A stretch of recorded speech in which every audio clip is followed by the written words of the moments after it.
मोदतमा पुष्पते पशुवरे अस्वाय सजित्वरे रविरुदः पारिष्टवः माल्यादीनि सुगन्धीनि मालत्यादीनि वैप्रो भयानितानि पुष्पाणि पूजार्थं प्रतिगृह्यताम् पुष्पमालायां समर्पयामि दुर्वांकुरान्।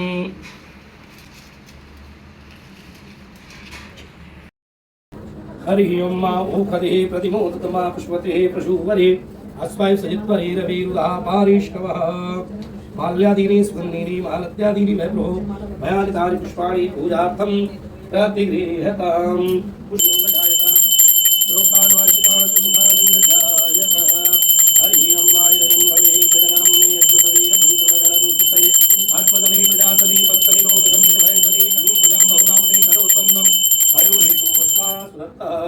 दीपं दर्शयामि।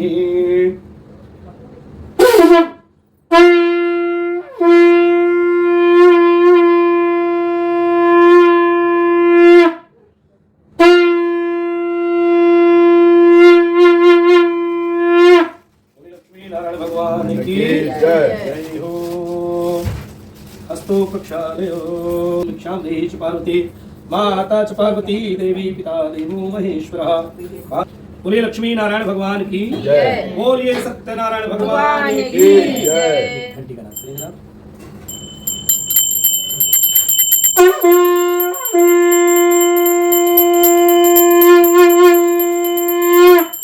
सत्यनारायण भगवान की जय। श्री सत्यनारायण कथायां प्रथमो अध्यायः। पहले अध्याय में भगवान सत्यनारायण की कथा का क्या महत्व है, इसकी क्या महिमा है और इसकी क्या विधि है, इसका वर्णन सूत जी प्रथम अध्याय में करते हैं और कहते हैं क्या एकदा नैमिषारण्यस्य संवादः प्रमुख्या सर्वेषु पौराणिकं खलु। श्री व्यास जी ने कहा कि एक समय नैमिषारण्य की में शौनक आदि सभी ऋषियों मुनियों ने पुराण शास्त्र की विद्वता से सूत जी महाराज जी से प्रश्न किया।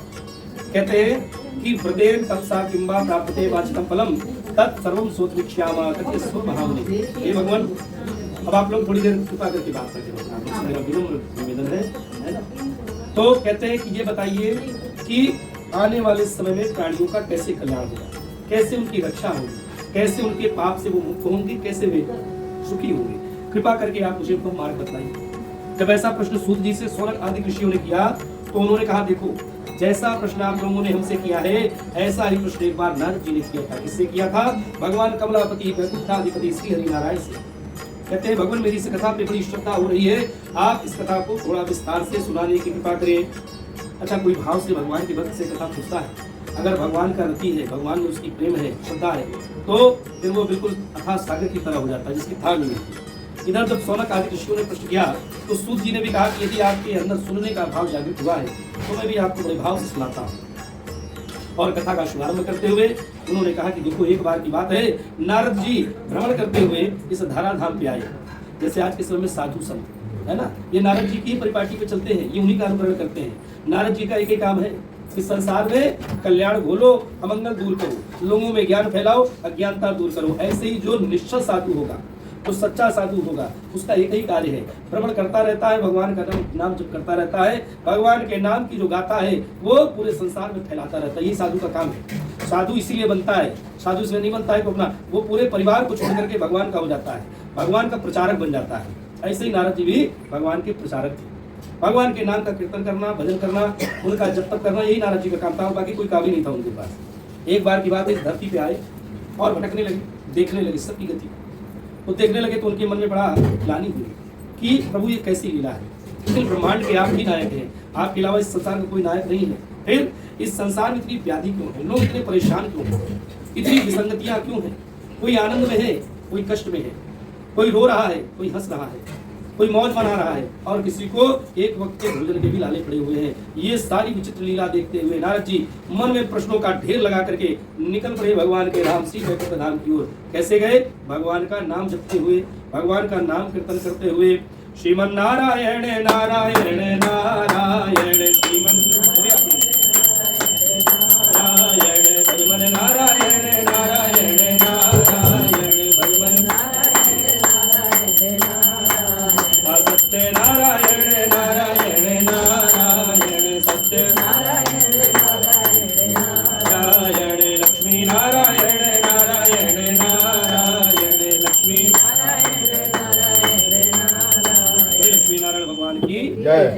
यही नाम की रटल लगाए हुए नारद जी पहुंच गए भगवान के धाम श्री वैकुंठ धाम में। वैकुंठ क्या है? जहां पर कुंठा नहीं है, वही वैकुंठ की स्थिति है।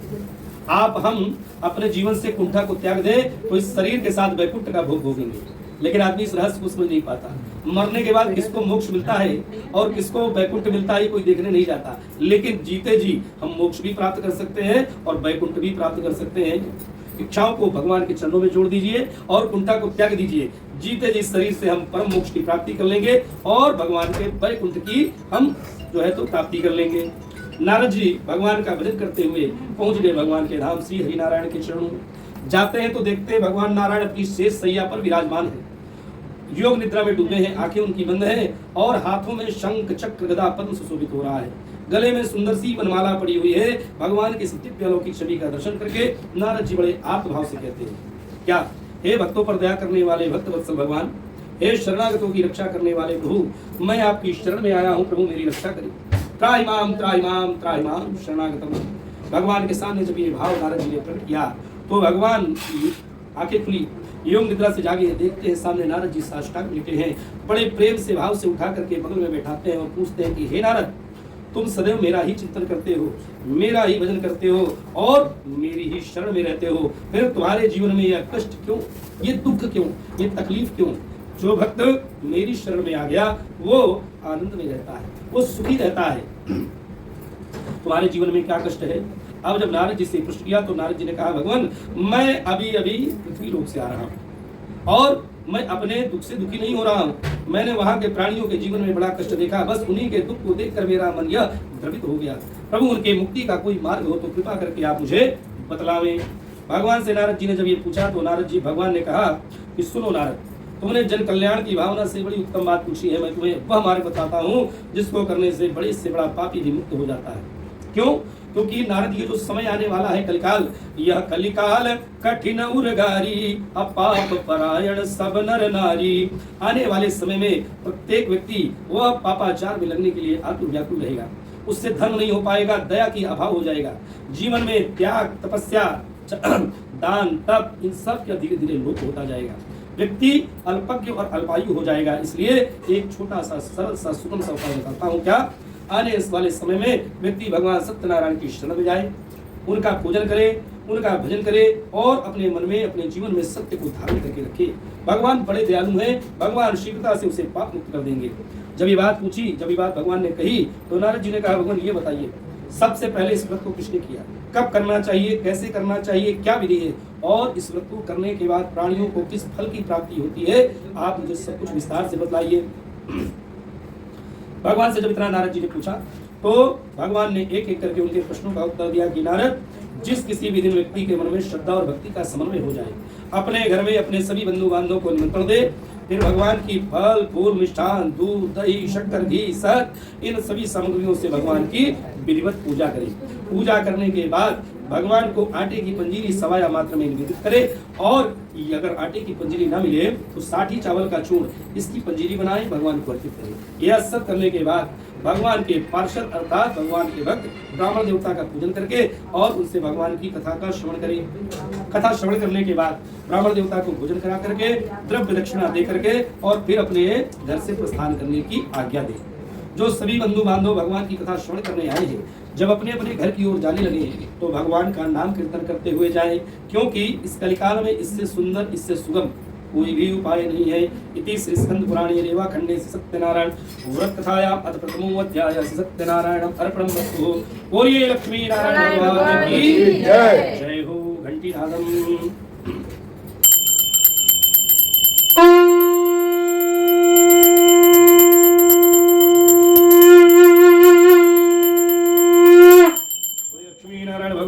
जय हो।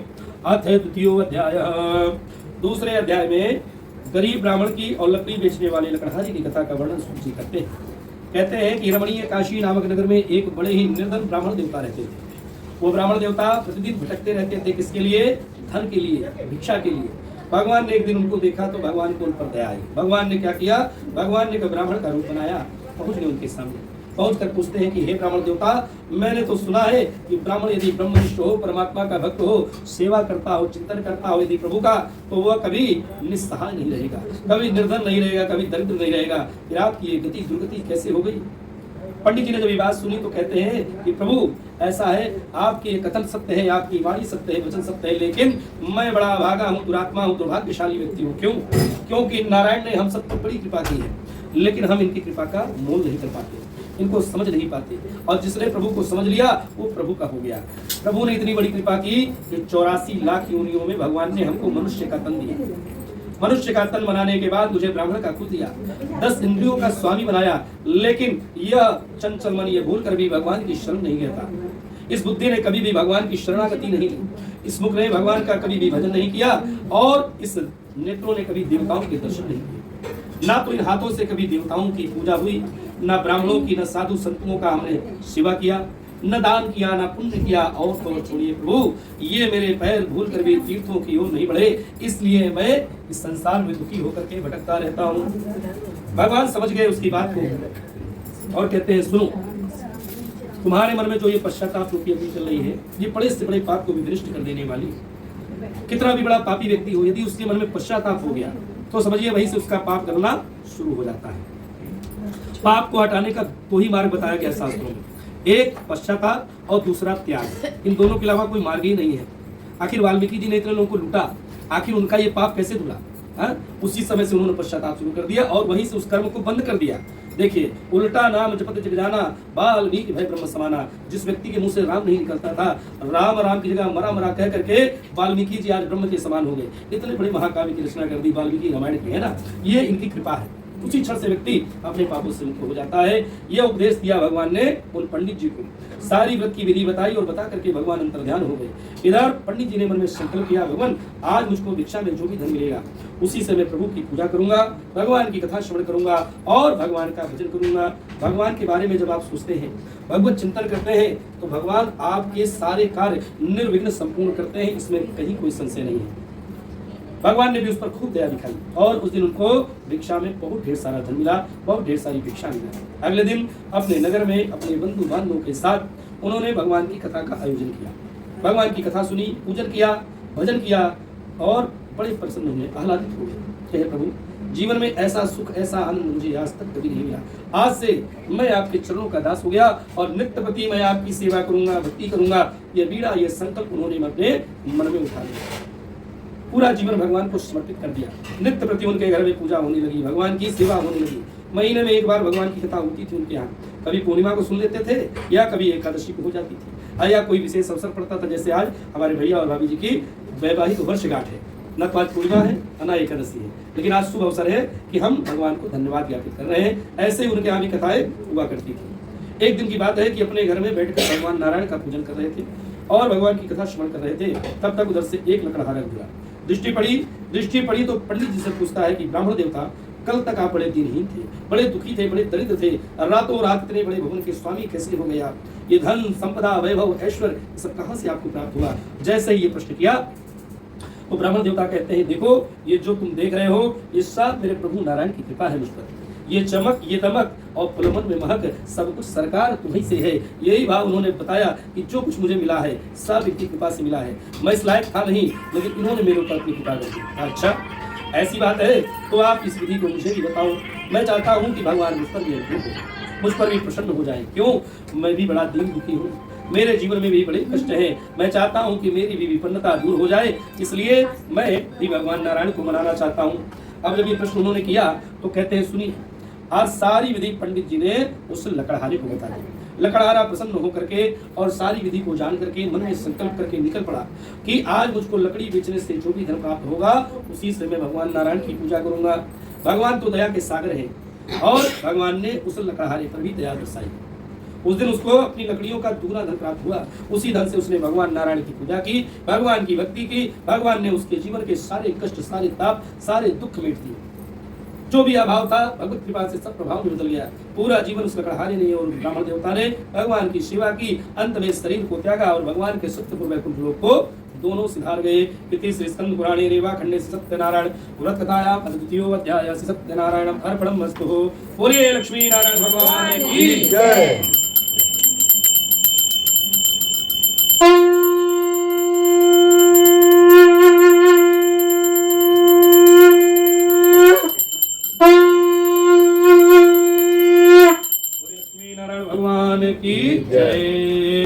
अथ तृतीयो अध्याय। तीसरे अध्याय में राजा उल्कामुख साधु बनिया लीलावती और कलावती की कथा का वर्णन सूत जी करते हैं। प्राचीन काल में एक राजा हुए, उनका नाम था उल्कामुख। वो राजा बड़े जितेंद्री थे, बड़े धर्मात्मा थे, बड़े ही भगवान के भक्त थे। प्रतिदिन देवालय जाया करते थे, अर्थात भगवान के मंदिर जाया करते थे। वो भगवान की सेवा करते थे और खूब दान पुण्य किया करते थे। ब्राह्मणों में, साधुओं में, संतों में खूब धन लुटाया करते थे। एक दिन की बात है, भद्रशिला नदी के तट पर बैठकर भगवान नारायण का पूजन कर रहे थे। तब तक उधर से एक बनिया गुजरा। बनिया की दृष्टि पड़ी, राजा को प्रणाम किया। प्रणाम करके पूछता है कि हे राजन, आप शुद्ध चित्त होकर ये क्या कर रहे हैं? राजा ने कहा, देखो मेरे जीवन में नारायण ने मुझे सब कुछ दिया है, लेकिन एक संतान की कामना मेरे मन में पड़ रही है, इसलिए मैं प्रभु को मना रहा हूँ। कहा अच्छा, क्या ये भगवान संतान को देने वाले हैं? कहा भगवान संतान को ही नहीं, जो इच्छा करी हो मनमाही, हरि प्रसाद कछु दुर्लभ नाही। आप अपने मन में जो भी संकल्प करेंगे भगवान सब कुछ देने वाले हैं, इसमें तनिक भी संशय नहीं है। अच्छा तो ऐसा करिए, इस विधि को आप मुझे बताइए। मैं भी संतानहीन हूँ, मेरे कोई पुत्र नहीं है, ना कोई पुत्री है। मैं चाहता हूँ कि ये भक्त वत्सल भगवान अपनी कृपा की दृष्टि मुझदास पर भी करे। जब ये बात उन्होंने कही तो इधर राजा ने सारी पूजा की विधि उस बनिया को बताई। प्रसन्न होकर के बनिया राजा को प्रणाम करके विधि जान करके अपने नगर की ओर चल पड़ा। वह अपनी पत्नी से कहता है, सुनो प्रिय, आज मैंने एक बड़ा ही उत्तम पूजा और व्रत जाना है, जिसको करने से भक्त वत्सल भगवान प्रसन्न होते हैं, अनुकूल होते हैं, अपनी दया करते हैं। जब ये बात उन्होंने कही तो कहते हैं, यदि भगवान ने मुझ पर भविष्य में कृपा की, मुझे कोई संतान दी, तो मैं भी भगवान का पूजन करूंगा। भगवान के साथ व्यापार करने लगा वो बनिया, है ना। भगवान तो व्यापारी नहीं, व्यवहारी है। हालांकि इससे बड़ा कोई व्यापारी भी नहीं है, लेकिन भगवान के साथ व्यापार नहीं करना चाहिए। सदैव भगवान से उत्तम और जो शास्त्रों में व्यवहार बताया गया है वह व्यवहार करिए।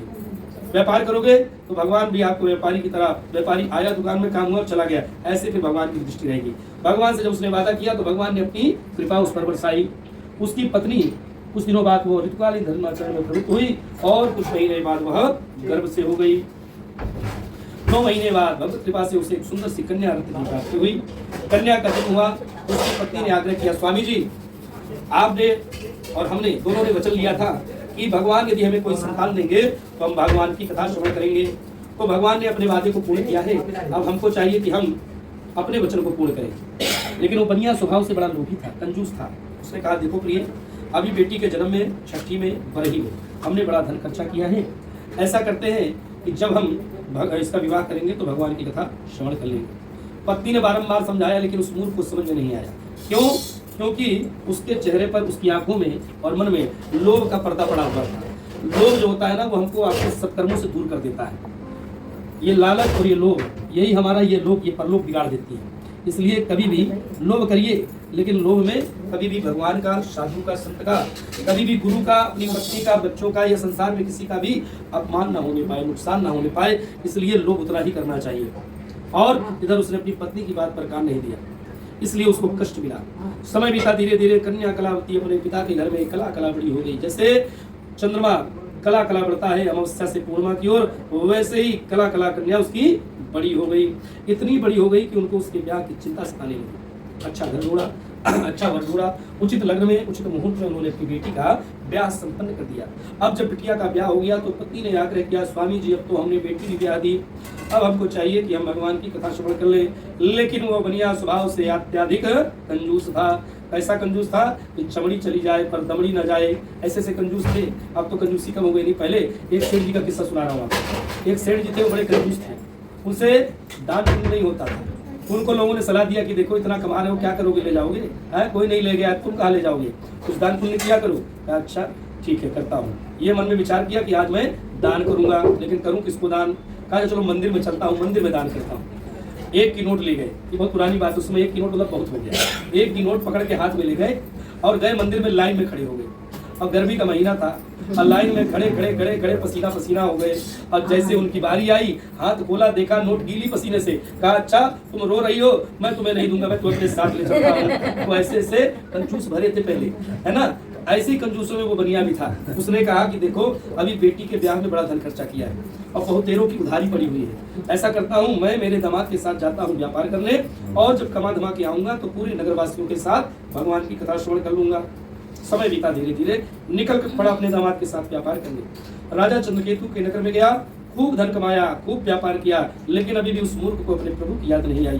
भगवान ने कहा कोई बात नहीं। भगवान ने अपनी माया फेरी और माया के फलस्वरूप उसी दिन राजा चंद्रकेतु के नगर में चोरी हो गई। चोरों ने धन उठाया, दौड़ते दौड़ते गए, सैनिक पीछे आ रहे थे, उन्होंने डर के मारा उस धन को उन दोनों आराम कर रहे बनियाओं के सिरहाने रख दिया और रख करके छुप गए। इधर राजा के सैनिक आए, उन दोनों बनियाओं को चोर समझा, धन को उठाया, बनियाओं को बंधन में लिया और ले गए महाराज के सामने। कहा महाराज यही आपके अपराधी है, बताइए इनको क्या दंड दिया जाए। राजा ने कहा इन्होंने हमारी श्री लक्ष्मी पे कुदृष्टि डाली है, इनको दृढ़ता से बांध करके कारागार में फेंक दो। ऐसा ही किया गया। राजा की आज्ञा से दोनों को दृढ़ता से बांध करके कारागार में डाल दिया गया। अब जब कारागार में डाल दिया गया तो बनिया रोने लगा, रोते रोते कहता है भगवान मैंने चोरी नहीं की, कोई अपराध नहीं किया, फिर किस बात की सजा मैं पा रहा हूँ। इस संसार का एक नियम है, प्रभु ने एक रीति बना रखी है, हमको आपको यदि कुछ मिल रहा है तो हमारे कर्मों का ही फल है, बस हमको पता नहीं चलता, हमें उस बात को हम महसूस नहीं कर पाते। जब उसने भगवान से बात कही तो भगवान ने उसके अंतर्प्रदेश को उत्पन्न किया कि देख बार बार मेरी पूजा से उदासीन हो रहा है, इसलिए तुझे ये कष्ट बार बार प्राप्त हो रहा है। उसको समझ में आ गया। उसने कहा भगवान आप मुझे इस बंधन से मुक्त करें, मैं यहाँ से मुक्त होते ही आपका भजन करूंगा, अपने वचन की पूर्ति करूंगा। भगवान दया के सागर है, भगवान के अंदर दोष नहीं है और ना ही वो किसी का दोष देखते हैं। उनका काम सिर्फ गुण देखना है, वो गुण से ही रिझ जाते हैं। कोई एक भी गुण मिल जाए भक्त के अंदर वो उसका बेड़ा पार कर देते हैं। पूरी रामचरितमानस पढ़ के हम कंठस्थ नहीं कर सकते। हाँ, एक घड़ी आधी हुए पुनियाद, तुलसी संगत साध के कटहि कोटि अपराध। एक चौपाई की अर्धारी भी यदि अपने जीवन में हमने उतार ली तो हमारा आपका कल्याण हो जाएगा। गांधी जी ने कई बात अपनाई थी, परहित सरिस धर्म नहीं भाई, और पर पीड़ा सम अग अदमाई नहीं अदमाई, ये बात उन्होंने अपना ली थी, ये चौपाई, और पूरा जीवन इसी चौपाई में पार कर लिया। तो इसलिए जीवन में थोड़ा भी संग मिल जाए, थोड़ा भी सद्गुण आ जाए तो हमारा कल्याण हो जाएगा, इसमें कहीं कोई संशय नहीं। इधर जब उसने भगवान से गुहार लगाई, भगवान ने उसके अंतर्प्रदेश में उत्पन्न किया। उसने भगवान से विनती की प्रभु आप मुझे इस बंधन से मुक्त करें, मैं यहाँ से मुक्त होते ही आपका भजन करूंगा, आपकी भक्ति करूंगा, अपने वचन की पूर्ति करूंगा। भगवान ने उस पर दया दिखाई। राजा चंद्रकेतु को शपथ दिया कि हे राजन वो दोनों बनिया निर्दोष है, प्रातः काल होते ही तुम दोनों को मुक्त कर देना, अन्यथा मैं तुम्हारे राजपाट सहित तुम्हें नष्ट भ्रष्ट कर दूंगा। भगवान की आज्ञा मान करके प्रातः काल राजा चंद्रकेतु ने दोनों बनियाओं को मुक्त कराया, दोनों के दाढ़ी बाल बनवाए, सुंदर सुंदर वस्त्र पहनाए और जो कुछ उनका धन लिया था वो दोगुना करके उन्हें वापस कर दिया। प्रसन्न होकर के राजा को प्रणाम करके डरते डरते निकल पड़े वो दोनों बनिया अपने नगर की ओर। इति श्री स्कंद पुराणी रेवा खंडे श्री सत्यनारायण व्रत कथाया अथ तृतीयो अध्याय श्री सत्यनारायणम अर्पणमस्तु। बोलिए लक्ष्मी नारायण भगवान की जय हो।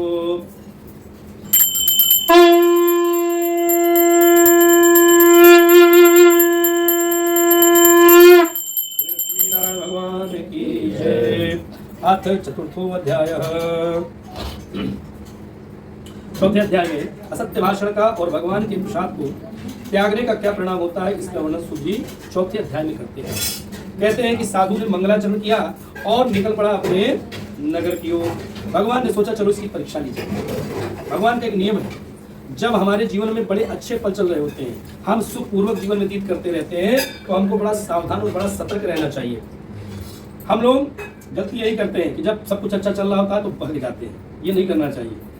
साधु को साधुता की तपस्या के फलस्वरूप जब भगवान भोग दे देते हैं तो व्यक्ति भोग में पड़ करके भगवान के भजन से छूट जाता है। ये हमारे साथ भी है, हम ब्राह्मणों के साथ भी है और समाज के हर वर्ण के साथ है।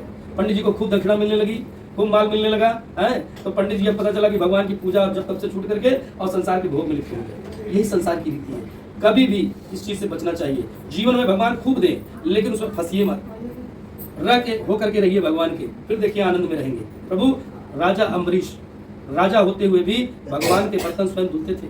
भगवान के लिए जो चौका लगाया जाता था, गोबर से लीपा जाता था, वो अपने हाथ से करते थे। वो नौकरों से भक्ति नहीं करवाते थे। भक्ति हमेशा स्वयं से करनी चाहिए, अपनी इंद्रियों को स्वयं लगवाना चाहिए।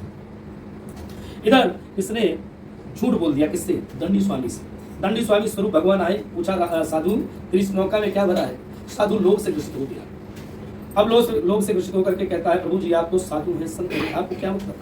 अरे मैं मसाले का व्यापार करता हूँ, मेरे इस नौका में लते पत्र मसाले आदि भरे हुए हैं, बताइए आपको कुछ चाहिए तो मैं आपको देता हूँ। भगवान उसकी वाणी सब सुने तो भगवान समझ गए कि इसके मन में पुनः लोभ आ गया है। भगवान ने कहा तथास्तु तेरी वाणी सत्य हो जाए, जो तूने कहा वैसा ही हो जाए।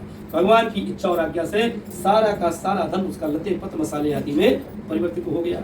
पास गया, देखा वो नौका जो जल में हल्की डूबी हुई थी, हल्की होकर के तैरने लगी।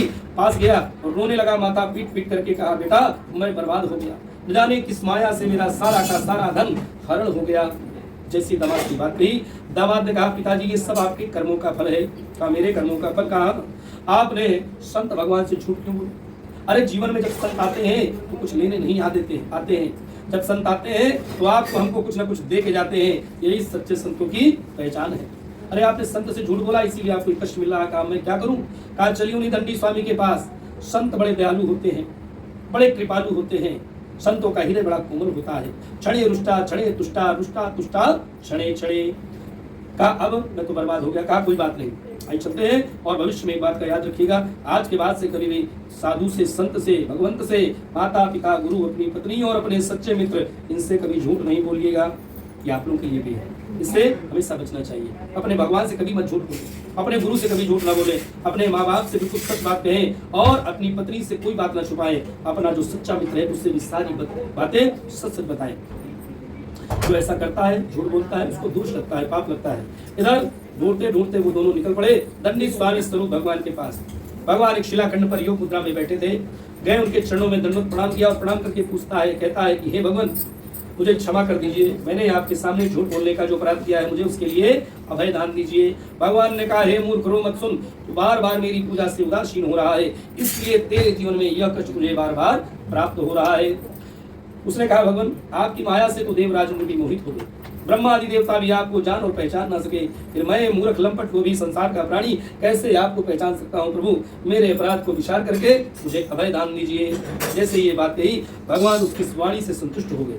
उसका जो धन लिया था वो भगवान ने वापस किया और तथास्तु कह के उसको आशीर्वाद दिया और उसको उसके नगर की ओर प्रस्थान करने की आज्ञा दी। वो भी भगवान को प्रणाम करके दोनों कन्या निकल पड़े अपने नगर की ओर। अपने दूतों को आदेश दिया जाओ मेरी बेटी मेरी पत्नी को मेरे आगमन का समाचार सुनाओ। दूत इधर निकल पड़े और इधर उनकी बेटी को उनकी पत्नी को दोनों को बहुत कष्ट प्राप्त हो रहा था। उनके नगर में चोरी हो गई थी, चोरों ने सारा का सारा धन चुरा लिया, अन्न का एक दाना उनके घर में नहीं बचा कि वो मेरे गोविंद को भोग लगा सके। वो दर दर भटकने के लिए माँ और बेटी मजबूर हो गई थी। एक बार बिटिया गई पड़ोस के नगर में कुछ मांगने, देखते हैं वहाँ भगवान नारायण का पूजन हो रहा था। बैठ गई, पूजा देखने लगी, कथा सुनने लगी। सायंकाल बेला में जब देर से आती है तो उसकी माँ ने उससे प्रश्न किया, बेटी सच सच बता तू क्यों इतना विलंब से आई है, क्या है तेरे मन में? बेटी ने कहा माँ मैं गंगा और जमुना की तरह पवित्र हूँ, तो मेरे चरित्र पर शंका मत कर। जब ये बात कही तो कहा कि विलंब क्यों हुआ? कहा मैं पड़ोस के नगर में गई थी कुछ मांगने, मैंने देखा वहाँ भगवान की पूजा हो रही थी, भगवान की कथा हो रही थी, बैठ गई कथा सुनने लगी, इसलिए मुझको विलंब हो गया। जब ऐसी बात उसने सुनी तो अपनी बेटी से हाथ जोड़ करके क्षमा मांगी और कहा तू जो कुछ मांग के लाई है इसी से हम दोनों मिलकर के प्रातःकाल भगवान का पूजन करेंगे। ऐसा ही किया।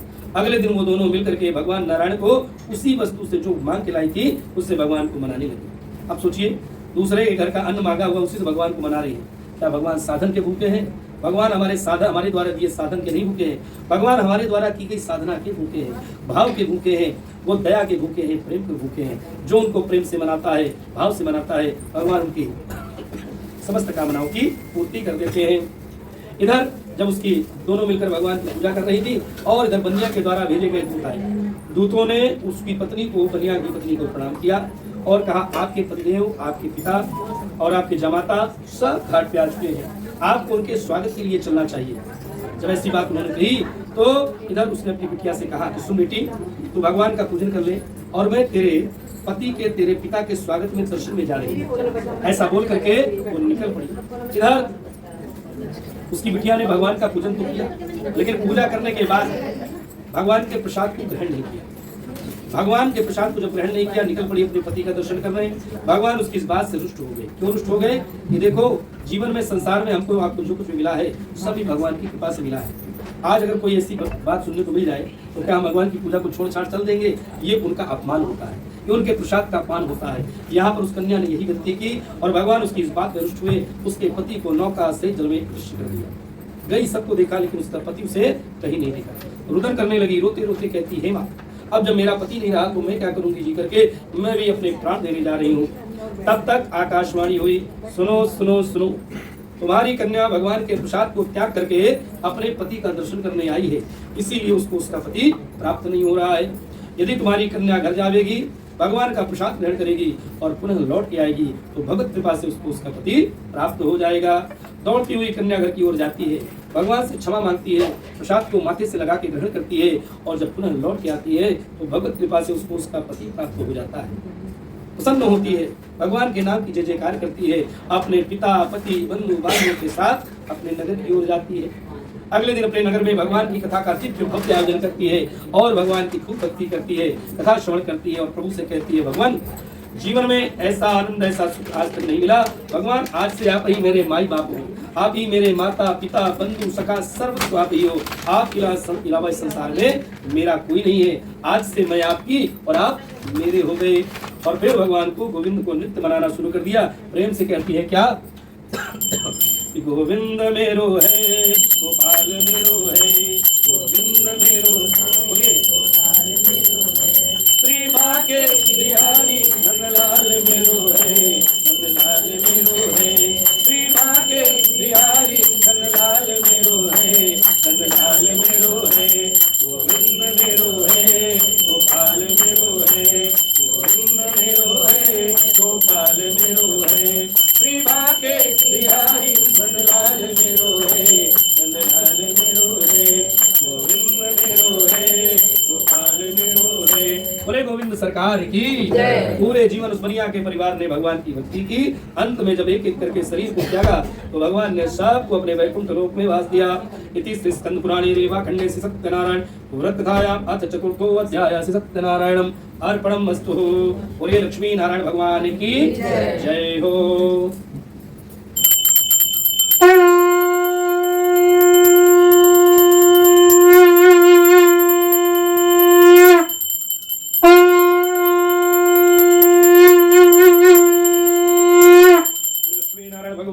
की जय। अथ पंचम अध्याय, पांचवें अध्याय में राजा तुंगध्वज और गोप वालों की कथा का वर्णन सूची करते हैं। कहते हैं कि एक राजा हुए, उनका नाम था तुंगध्वज। वो राजा के एक वन में एक बार शिकार कर ले, खूब पशुओं को मारा और मार करके जब वापस आने लगे तो एक जगह गोप ग्वाले भगवान नारायण का पूजन कर रहे थे। पूजा करने के बाद वो प्रसाद देने लगे राजा को, तो राजा ने अहंकारवश उस प्रसाद को ग्रहण नहीं किया, ठुकरा दिया। क्यों? क्योंकि राजा ने हिंसा कर की थी। कहते हैं कि जैसा कृत्य हमारा होता है जीवन में वैसे ही हमारा ये चित्त हो जाता है, ये बुद्धि वैसी हो जाती है। आप हिंसा करेंगे तो बुद्धि में क्रोध आएगा, ज्ञान चला जाएगा, अज्ञानता आ जाएगी, लोगों के लिए क्रूरता आ जाएगी। इसलिए कहा गया है कि अपना भोजन अपना भजन ये सब सदा होना चाहिए। अगर आप अन्न दूषित करेंगे तो ये आपका मन दूषित हो जाएगा। इसलिए सदैव आहार विहार प्रत्याहार ये सब कुछ संयमित होना चाहिए। राजा हिंसा करके आया था इसलिए उसकी बुद्धि भ्रष्ट हो गई थी। इधर उसने भक्तों का अपमान कर दिया, भगवान के प्रसाद का अपमान कर दिया और उन भक्तों को डांट करके वहां से भगा दिया। भगवान उसकी इस बात से रुष्ट हो गए कि देखो कितना लंपट है, कितना मूर्ख है, ये भूल गया कि इसको जो कुछ मिला है वो सब मैंने दिया है। भगवान उसकी इस बात से रुष्ट हुए और उसके 100 पुत्र थे सब छीन लिए, राजपाट छीन लिया, धन वैभव ऐश्वर्य संपदा श्री लक्ष्मी सब लूट गई उससे। दर दर का भिखारी बन गया, भटकने लगा, सोचने लगा मैंने गलती क्या की, मैंने मूर्खता क्या की। फिर उसको स्मरण हुआ कि अरे मैंने भगवान के प्रसाद का अपमान कर दिया, मैंने भगवान के भक्तों का अपमान कर दिया, अवश्य मुझे इसलिए ये कष्ट प्राप्त हो रहा है। पुनः गया उन गोप वालों के पास, प्रणाम किया, क्षमा याचना की, प्रसाद की याचना की, प्रसाद को मस्तक से लगाया, ग्रहण किया, भगवान के विग्रह के सामने जाकर के रोने लगा, भगवान से क्षमा मांगने लगा, माथा पीट पीट करके भगवान को मनाने लगा, नाचने लगा, भगवान की भक्ति में बावरा हो गया। भगवान समझ गए कि इसका मन पवित्र हो चुका है। अब इसके पवित्र मन में भगवान ने अपनी भक्ति प्रदान की। भगवान की भक्ति करते हुए उसने अपना पूरा जीवन बिता दिया। जो कुछ उसका चला गया था वो सब उसे धीरे धीरे करके वापस मिल गया। पूरे जीवन उस राजा ने भगवान की भक्ति की, अंत में शरीर को त्यागा और भगवान के सत्पुत्र वैकुंठ लोक को सिधार किया। सूत जी कहते हैं कि जो भी भक्तजन भगवान की इस कथा को श्रद्धा भक्ति भाव से श्रवण करते हैं, व्रत का नियम से संयम से पालन करते हैं, भगवान उनकी समस्त कामनाओं की पूर्ति करते हैं। ज्ञान चाहने वाले को भगवान ज्ञानी बना देते हैं, धन की इच्छा रखने वाले को धनवान कर देते हैं और संतान चाहने वाले को भगवान संतान से युक्त कर देते हैं। इसमें तनिक भी संशय नहीं है। इस कलिकाल में कोई इन्हें नारायण कहता है, कोई सत्य कहता है, कोई राम, कोई कृष्ण, कोई दुर्गा, कोई भवानी, कोई हनुमान कहता है, लेकिन एको ब्रह्म द्वितीयो नास्ति, ईश्वर एक है। ईश्वर के स्वरूप अनेकानेक है। जिस स्वरूप से आपको हमको प्रेम हो, हम आप उसी स्वरूप में भगवान का भजन करें, भगवान उसी स्वरूप में हमारा आपका कल्याण करते हैं। भगवान के भक्त थे प्रहलाद जी। जब पूछा हिरण्यकश्यप ने कि क्या तुम्हारे परमात्मा इस खम्भ में है, तो भगवान को अपने भक्त की इलाज बचाने के लिए खम्भ फाड़ करके प्रकट होना पड़ा। वही नारायण नरसिंह का रूप धारण कर लेते हैं। जब सृष्टि में प्रलय आ गया तो भगवान मत्स्य का अवतार लेकर के आ गए। धरती को जब रसातल में ले गया हिरणाक्ष, तो भगवान वराह का रूप लेकर आ गए। वही राम बन गए रावण का संहार करने के लिए, वही कृष्ण बन गए कंस का संहार करने के लिए, वही परशुराम बने और उन्होंने 18 बार क्षत्रियों का संहार किया। इसलिए ईश्वर एक है, ईश्वर के स्वरूप अनेकानेक हैं। जिस स्वरूप से आपको प्रेम हो उसी स्वरूप में भगवान को भजिए, भगवान उसी स्वरूप में आपका हमारा कल्याण करते हैं। आइए मैं उन लोगों का वृत्तांत आपको सुनाता हूँ जिन्होंने पूर्व काल में भगवान का भजन किया। भगवान ने उनको कौन सी गति प्रदान की, उनको कौन सी सदगति प्रदान की, इसका वर्णन हम करते हैं। महान प्रज्ञा संपन्न सतानंद नाम के जो ब्राह्मण थे, उन्होंने सत्यनारायण का व्रत किया और व्रत करने के प्रभाव से दूसरे जन्म में सुदामा नाम का वो ब्राह्मण बने। पूरे जीवन भगवान कृष्ण की भक्ति की और अंत में भगवान के पूर्व सत्यपुर वैकुंठ लोक को सिधार गए। कहते हैं जो लकड़हारा बिल्ल था वो अगले जन्म में निषाद राजकुमार बनकर पैदा हुआ और भगवान राम की मित्र होने का सौभाग्य प्राप्त हुआ। पूरे जीवन भगवान राम की सेवा की, अंत में वो भी भगवान के वैकुंठ लोक को सिधार गया।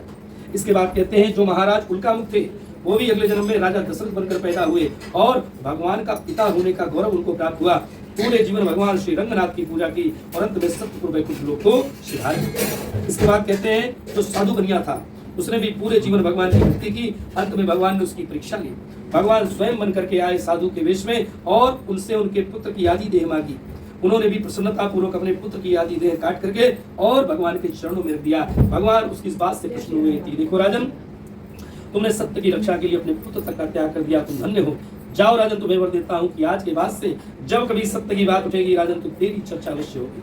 तब से राजा मूढ़ध्वज 5वें अध्याय में स्मरण किए जाते हैं। इसके बाद कहते हैं जो राजा तुंगध्वज थे उन्होंने भी पूरे जीवन सभी प्रकार के धार्मिक अनुष्ठानों का आयोजन किया और अंत में भगवान के सत्यपुर वैकुंठ लोक को सिधार गए। जो सभी गोप वाले थे पूरे जीवन भगवान की भक्ति करते हैं और अंत में सभी राक्षसों का संहार करके भगवान के सत्यपुर लोक को चले जाते हैं। इति श्री स्कंद पुराणे रेवाखंडे सत्यनारायण व्रत कथायां पंचम अध्याय सत्यनारायण अर्पणमस्तु। बोलिए लक्ष्मी नारायण भगवान की जय हो।